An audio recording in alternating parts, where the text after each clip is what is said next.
سرکار اعلان فرمایا کرتے تھے اور فرماتے تھے کہ میرے صحابہ، میری امت میں کتنے اشخاص ایسے جنہوں نے میرے اوپر احسان کیے. حالانکہ کسی امتی کی یہ اوقات نہیں کہ نبی کو پر احسان کرے، لیکن بظاہراً کبھی کبھی معاشرتی طور پہ دنیا داری کے اعتبار سے کبھی کسی نے سرکار کو ہیبے میں کوئی کپڑا دے دیا، کبھی کسی نے ہیبے میں کوئی چادر دے دی تحفے کے اعتبار پہ، کبھی کسی نے سرکار کو سواری پیش کر دی، یا کسی طرح سرکار کا جناب تحفہ سرکار کو پیش کیا، یہ بھی ایک قسم کا احسان ہوتا ہے. اور کبھی کبھی سرکار نے زیادہ اگر ڈیمانڈ کی تو صحابہ کرام نے سرکار کی خدمت میں لا کے مال پیش کر دیا، اپنی جانوں کے نذرانے پیش کر دیے. حالانکہ جان بھی بندہ سرکار کے قدموں پہ نچھاور کر دے، میں کہتا ہوں بندگی کا حق ادا نہیں ہوتا تو احسان تو بڑی آگے کی بات ہے. تو سرکار نے فرمایا جس کسی نے بھی میرے ساتھ معاونت کی اور میرے اوپر احسان کیا، سرکار فرماتے ہیں میں نے سب کے احسان کا بدلہ دنیا میں چکتا دیا. کسی بندے کا میرے اوپر احسان نہیں ہے، میں نے تمام کے بدلے دنیا ہی میں ادا کر دیے. صدیق ایسا شخص ہے جس کے میرے اوپر اور میرے دین اسلام کے اوپر اتنے سارے احسانات ہیں، اتنے احسانات ہیں کہ میں محمد بھی اور میرا لایا ہوا دین بھی اس کے احسانوں کے تلے دبا ہوا ہے. فرمایا ان کے احسان کا بدلہ میں محمد بھی نہیں چکا سکا، ان کے احسان کا بدلہ دین اسلام بھی نہیں چکا سکا.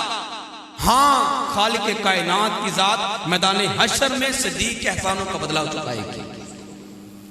جب صدیق اکبر رضی اللہ تعالیٰ عنہ کو بھرے مجمع میں تمام ذریت آدم کے سامنے پکارا جائے گا، اینا ابا بکر، ابو بکر صدیق کہاں پہ ہے؟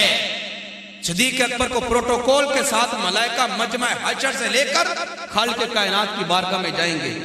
سب سے پہلا دیدار کائنات کے اندر امتیوں کو جس ہستی کو خالق کائنات کا دیدار کروایا جائے گا وہ صدیق اکبر کی ذات والا شان ہے.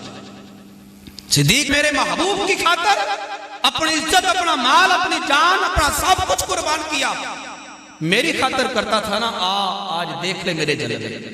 خالق کائنات اپنا دیدار صدیق اکبر رضی اللہ تعالیٰ عنہ کو کروائی گئی. حضرات ذوالفقار صدیق اکبر رضی اللہ تعالیٰ عنہ کے احسانات ان کو سرکار بھی فرمائیں کہ میں ان کا بدلہ نہیں چکا سکا. اور سرکار فرماتے ہیں کہ صدیق اکبر رضی اللہ تعالیٰ عنہ نے صحبت کے اعتبار سے، میرا ساتھ دینے کے اعتبار سے اور میرے ساتھ محبت کرنے کے اعتبار سے، میرے اوپر مال خرچ کرنے کے اعتبار سے جو مثال رقم کی ہے، اس کا برابری میرے صحابہ کرام میں سے کوئی دوسرا نہیں کر سکتا. فرمایا اس کے اتنے احسان ہیں میرا ساتھ دینے کے اعتبار سے، میرے ساتھ محبت کرنے کے اعتبار سے، میرے اوپر مال خرچ کرنے کے اعتبار سے، کہ ان کی برابری دوسرا نہیں کر سکتا. اور فرمایا مدینہ کے ارد گرد جتنے بھی اصحاب کے گھر تھے نا، تمام کے گھروں کی کھڑکیاں اور چھوٹے چھوٹے انہوں نے روشن دان بنائے ہوئے تھے جو کہ مسجد نبوی کی طرف کھولتے تھے.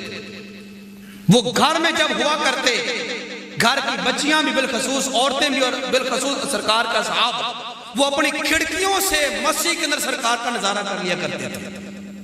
اور کئیوں کی بڑی تھی، کئیوں کی چھوٹی تھی، اور جن کی بڑی تھی وہ کھڑکیوں ہی سے جو نا وہ قدم مسجد کے اندر رکھ کے مسجد کے اندر نماز کے لیے آ جایا کرتے. تمام اصحاب کے ادھر دائیں اور بائیں طرف گھر تھے اور گھروں کے ساتھ وہ کھڑکیاں کھلا کرتی تھی. جب سرکار نے اعلان سرکار کا جو نا آخری ایام کے دن قریب آئے نا، تو سرکار نے اعلان عام فرمایا جتنی بھی کھڑکیاں ہیں اصحاب کی دونوں اطراف میں، تمام کھڑکیوں کو بند کر دیا جائے. اب کوئی بندہ بھی کھڑکی کی طرف سے یا اس چھوٹے دروازے کی طرف سے مسجد کے اندر نہیں آیا کرے گا. سب کے دروازے، سب کی کھڑکیاں بند کر دی جائیں الا ابا بکر، مگر ابو بکر رضی اللہ تعالیٰ عنہ کے گھر کا جو دروازہ ہے وہ دروازہ قیامت کی صبح تک کھلا رہے گا. سرکار نے اعزاز دیا صدیق اکبر رضی اللہ تعالیٰ عنہ کو، اور صرف آپ ہی کو نہیں، آپ کے گھر کو بھی سرکار نے یہ اعزاز دیا. آج بھی اسلام